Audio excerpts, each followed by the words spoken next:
মানে আমি যে ফাউন্ডেশনটা ডিজাইন করলাম সেটা আমার ৪-৫টা যে ক্রাইটেরিয়া থাকবে, থিকনেসের জন্য যে ক্রাইটেরিয়া থাকবে, আমার রড কিভাবে দিব আমরা, রিবার কিভাবে প্লেস করতে হবে সেইটার যে ক্রাইটেরিয়া, হ্যাঁ? সেগুলো তারপরে হচ্ছে আমার ফাউন্ডেশন টিল্ট করতেছে নাকি, মানে মোচড় খেয়ে ঘুরে যাচ্ছে নাকি বা আপলিফট করতেছে নাকি যেটাই বলেন। তারপরে হচ্ছে আমি যেই ফুটিংটা ডিজাইন করছি সেটা আমার সয়েলটা নিতে পারতেছে নাকি। এরকম অনেকগুলো চেক আছে।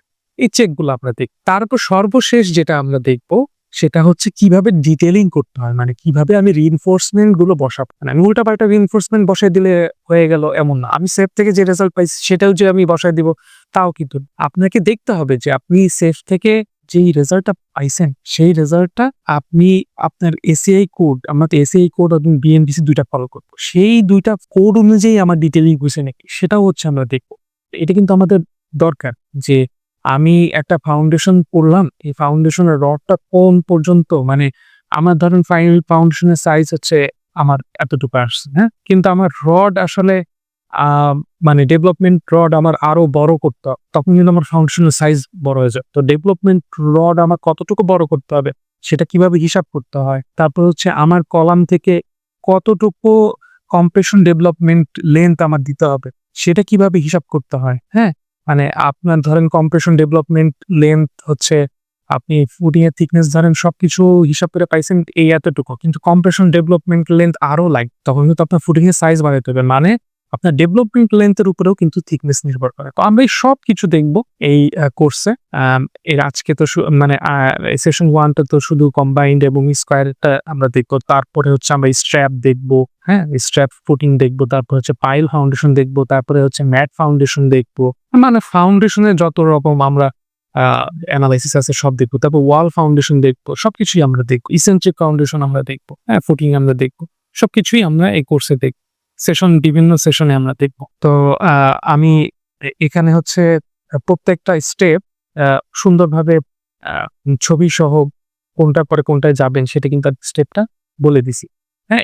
এখানে হচ্ছে বিবরণ দেওয়া আছে যে কিভাবে আপনাদের যেতে হবে এবং এখানে ছবি দেওয়া আছে। তার পাশে হচ্ছে আপনি আ দেখতে পারতেছেন যে আপনি কোন সেকশনে আছেন। এটা কিন্তু বুকমার্ক করা। মানে আপনি ক্লিক করলে ওই পোরশনে আপনি চলে যেতে পারবেন। ঠিক আছে? তো দেখেন ১ম আমরা যেটা করব সেটা হচ্ছে আগে আমরা যেই পাওয়ার পয়েন্ট প্রেজেন্টেশন আছে সেখানে দেখব যে আমরা কি করব। তারপরে হচ্ছে আমি সরাসরি চলে যাব ইট্যাবস এ। ইট্যাবস থেকে কিন্তু আমি ইট্যাবস এবং সেভ থেকে আমি তারপরে হচ্ছে দেখো। তো দেখেন ১ম আমি কি করতেছি, এক্সপোর্ট করতেছি ডাটা ফ্রম ইট্যাবস। মানে হচ্ছে এটা একটা আমার মডেল। এই মডেলের হচ্ছে এটা হচ্ছে বেজ, তো নিচের অংশটা। সেখান থেকে আমি হচ্ছে এই ফাইলে যাব, ফাইল থেকে এক্সপোর্ট এ যাব। আমি যেহেতু সেফে এনালাইসিস করব, তাহলে আমি এই যে স্টোরি অ্যাজ সেফে এই অপশনটা আমি ক্লিক করব। তারপরে কি? তারপরে দেখেন একটা পপআপ মেসেজ আসবে, মানে একটা অপশন আসবে। সেই অপশনে হচ্ছে আমাদের বলবে যে আপনি কোন স্টোরিটা আসলে আ এক্সপোর্ট করতে চাচ্ছেন। তো আমি মাঝে সেফে কিন্তু মাঝে আমরা স্ল্যাবও ডিজাইন করি। হ্যাঁ? মানে যখন আমরা long term, short term effect দেখতে চাই অথবা ওয়াফের ডিজাইন করতে চাই, অনেক রকম কিছু করা যায়। সেফ মানে খুব ইজি একটা সফটওয়্যার। ইটাপসেও করা যায় বাট সেফে মানে খুব ইজি, হ্যাঁ? তো আপনি মানে যেহেতু আপনি ফাউন্ডেশন নিয়ে কাজ করতেন, তাহলে আপনার ডাটাটা লাগবে কিন্তু বেজের ডাটা। তো এটা আমি সিলেক্ট করে দেবো বেজ। তারপর দেখেন লোড টু এক্সপোর্ট, কোন লোডটা আপনি এক্সপোর্ট করবেন। আপনি কিন্তু ফ্লোর লোড এক্সপোর্ট করবেন এবং এই ফ্লোরের উপরে যতগুলো ফ্লোর আছে সবগুলো কিন্তু আপনি এই ডাটাগুলো এক্সপোর্ট করবেন। মানে সব ডাটা নিবে, লোড নিবে। তাহলে ২ নাম্বার অপশনে আপনি এইটা সিলেক্ট করবেন। আচ্ছা, ৩ এ আপনি কি করতেছেন? আপনি কোন লোড কেস নিবেন? তা আমাদের সব মানে ফাউন্ডেশনের জন্য আমাদের অল লোড কেস লাগবে।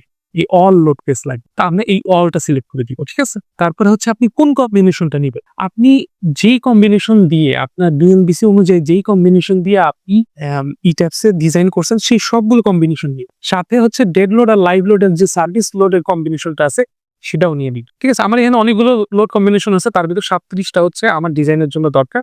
তার ভিতরে আমি সার্ভিসেরটাও নিয়ে নিছি। ওকে? আচ্ছা। তারপরে আসি আমরা হচ্ছে সেফ। আমি ইট্যাবস থেকে এখন সেফ আমি ওপেন করব। সেফ ওপেন করে কি করব? যেহেতু এক্সপোর্ট করছি তাহলে আমার ইম্পোর্ট করতে হবে। হ্যাঁ? তাহলে ফাইলে আমি যাব। ফাইলে যাওয়ার পরে হচ্ছে এই যে ইম্পোর্ট নামে যে অপশনটা আছে ইম্পোর্ট দিব। সেফ F2 কে যে ফাইলটা সেটা হচ্ছে আমি ইম্পোর্ট করব। ওকে? তারপরে দেখেন আমি কি করতেছি। আচ্ছা। Determine the initial footing size using আপনার এক্সেল। এক্সেল দিয়ে হচ্ছে আমি আ ইটা বের করব। আচ্ছা, ফুটিং সাইজটা বের করব। তা আমি এখন এতটুকু হচ্ছে আমি আগে আপনাদের ইসে দেখায় দিই। আমরা সফটওয়্যারে চলে যাই। হ্যাঁ? কিভাবে আমরা করি। আচ্ছা। এই একটা ৫ তলা ৪ তলা ৫ তলা এরকম একটা বিল্ডিং। ছোটখাটো একটা বিল্ডিং। এখানে হচ্ছে আ ফাউন্ডেশন আমরা ডিজাইন করব। তো এটার হচ্ছে আমরা দেখেন বেজে যাই একটু। বেজে গেলাম। এই বেজের জয়েন্টের রিঅ্যাকশন গুলো আমরা নিই। সহজ কথা। ঠিক আছে? তাহলে কি করব? এই ফাইলে যাব, এই যে এক্সপোর্ট এ যাব। এই যে F2 তে। এই যে আমি দেখাইছিলাম বেজে যাব, এটা দিব। তারপর ১০ টা load combination, select load combination হচ্ছে আমি এখানে সিলেক্ট করা আছে। প্লাস হচ্ছে ডেড লোড আর লাইভ লোডটা যেটা। এই লোড ওকে দিলাম। এখন হচ্ছে আমি কোন একটা জায়গায় আমি এটা সেভ করব। ঠিক আছে? তো এই যে F2 ফাইল ধরেন আমি রিসোর্স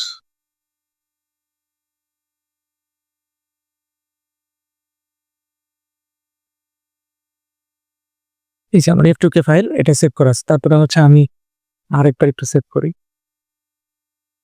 এটা 4 তে। এই আমার কিন্তু সেভ হইল। আচ্ছা, এখন আমি আবার একটু সেভটা বের করি।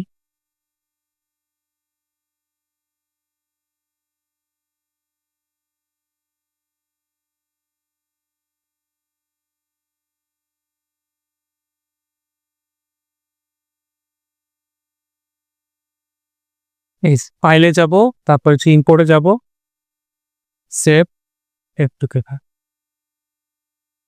যেখানে আমি সেভ করছিলাম কন্ডিশন এই যে, এটা তো আর ৪ নাম্বারটি। এখানে অনেকগুলো পপআপ আপনার আসবে। এই, এই যে আপনার চলে আসলো। হ্যাঁ? এখন কোথায় কলাম আছে এখানে কিন্তু বোঝা যাচ্ছে না। আমরা মনে মানে দেখতে পাচ্ছি না। তাহলে আপনি কি করবেন? এই দেখেন এখানে সেট ডিসপ্লে অপশন নামে একটা অপশন আছে। এখানে ক্লিক করেন। এই ইনভিজিবল পয়েন্টটা উঠায় দেন। এই যে আপনি দেখতে পাচ্তেছেন এখন যে এই পয়েন্টে কলাম আছে এবং এই পয়েন্টে ক্লিক করে দেখেন, এই যে দেখেন আমাদের সব লোড চলে আসছে। যত রকম লোড আছে, ডেড লোড আছে, লাইভ লোড আছে সব কিন্তু চলে আসছে। সাথে আমার কিন্তু কলামের সাইজ সহ চলে আসছে। ওকে? আচ্ছা, এখানে আমি একটা টেকনিক ইউজ করব। যে টেকনিকের মাধ্যমে AutoCAD থেকে ফুটিং আ আমি এখানে নিয়ে আসবো। AutoCAD এ আমি ড্রইং করব এবং AutoCAD এ ড্রইং করে এখানে হচ্ছে আমি ফুটিংগুলো রিপ্লেস সহজ। কারণ আপনি যখন আঁকতে যাবেন তখন হচ্ছে অনেক সাইজ আপনাকে দিয়ে আঁকতে হবে। হ্যাঁ? এবং অ্যাকুরেট হবে। যেমন যদি আমি আঁকি তো আপনাদের এঁকে দেখাই। এই যে এটা আমি কিভাবে এটা মাঝখানে নিয়ে আসবো। এটা টাফ। মাঝখানে নিয়ে আসা। অথবা আমি যদি এটা দিয়ে আ আঁকি তাহলে ৪ ফিট ৪ ফিট আঁকলাম। ধরেন এখানে আমি এটা দিয়ে দিলাম। হ্যাঁ? ৪ ফিট বাই ৪ ফিট। কিন্তু আমার এটা আসলে হবে একটু এদিকে সরে যাবে অথবা একটু উপরের দিকে নিচের দিকে যাবে।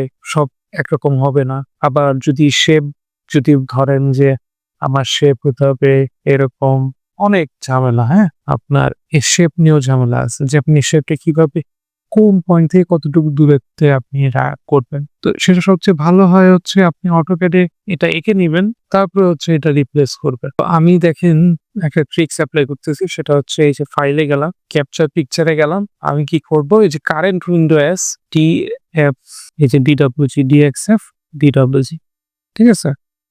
একটা হরাইজন্টাল